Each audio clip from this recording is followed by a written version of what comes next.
मैं हूं महक और आप देख रहे हैं क्राइम खुलासा न्यूज पर। इस वक्त की खबर, बेघर हुए लोगों से मिले पूर्व मंत्री यासर शाह व जिलाध्यक्ष रामहर्ष यादव। समाजवादी पार्टी के बहराइच से पूर्व मंत्री यासर शाह व जिलाध्यक्ष रामहर्ष यादव आज जिले के सराय जगना ग्राम पहुंचे।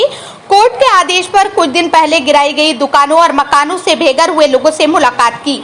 इस दौरान उन्होंने कहा कि कोर्ट भी ये कहती है कि अगर कोई सरकारी जमीन पर घर बने हैं तो पहले उनमें रहने वाले लोगों को दूसरी जगह बसाने की व्यवस्था की जानी चाहिए, लेकिन ऐसा कुछ नहीं किया गया। हमारी पार्टी पूरी तरह से पीड़ितों के साथ खड़ी है। फखरपुर विकास खंड में स्थित सराय जगना ग्राम में कोर्ट के आदेश पर जिला प्रशासन ने सरकारी जमीन पर बने 23 मकानों और दुकानों को बीते 25 सितंबर को ध्वस्त कर दिया था। मकानों में रहने वाले लोग किसी भी प्रकार की सहायता न मिलने के कारण खुले आसमान के नीचे रह रहे हैं। पूर्व मंत्री यासर शाह उनका दर्द बांटते हुए कहा कि प्रशासन ने बिना किसी वैकल्पिक व्यवस्था लोगों को बेघर कर दिया, जो कि पूरी तरह गलत है। समाजवादी पार्टी हर कदम पर पीड़ितों के साथ खड़ी है। इस मौके पर सपा जिलाध्यक्ष रामहर्ष यादव समेत अन्य कार्यकर्ता मौजूद रहे।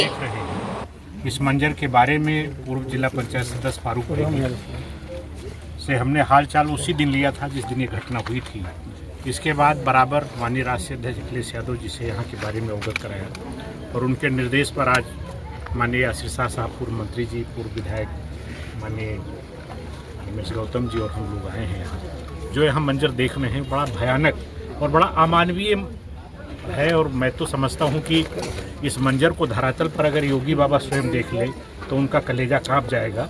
जिस तरीके से निष्ठुरतापूर्वक यहाँ की बस्तियों को गिराया गया है, लोगों को बेघर किया गया है। मैं एक सवाल करना चाहता हूँ सरकार से। सरकार का काम है सबको आवास मुहैया कराना, सबको एक छत के नीचे देना, एक छत देना, ये सरकार का काम है।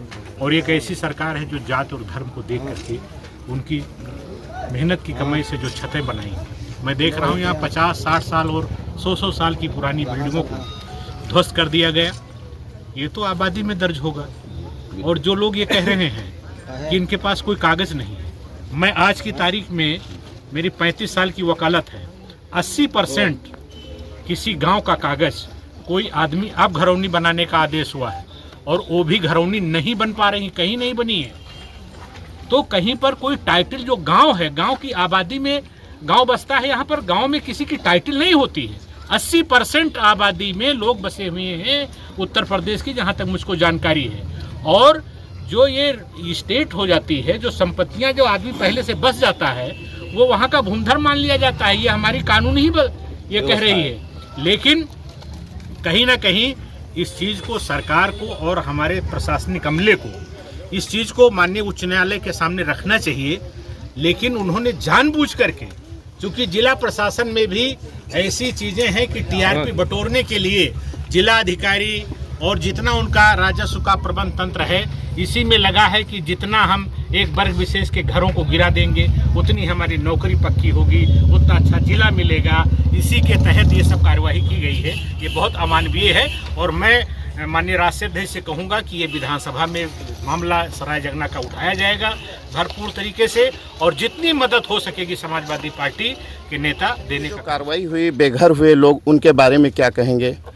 अब ये जो यहाँ हालात है, औरतें, बच्चे, बुजुर्ग सब खुले आसमान के नीचे रह रहे हैं, आंधी पानी बारिश में।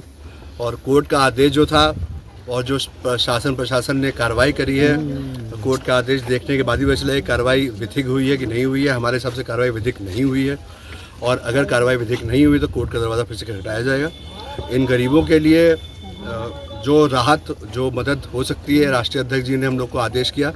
समाजवादी पार्टी का प्रतिनिधिमंडल माननीय जिला अध्यक्ष रामहर्ष यादव जी के अध्यक्षता में यहाँ पर आया है आज, और हम लोग कोशिश ये कर रहे हैं कि आने वाले समय में और जो घर गिराने की बात हो रही है और जो परेशानियों की बात हो रही है, वो इन लोग के ऊपर अभी बहुत सी मुसीबत आई हुई है।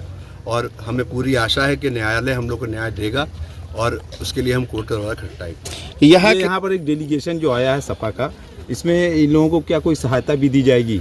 फिलहाल तो ये आकलन करने के लिए आया है कि इन लोगों को नुकसान कितना हुआ है, कैसे रह रहे हैं। बाकी जो सहायता इन लोगों को दी जाएगी नहीं जाएगी, हम प्रेस को नहीं बताएंगे, इसलिए कि सहायता हम लोग व्यक्तिगत रूप से दे रहे हैं और पार्टी की तरफ से दी जाएगी सहायता।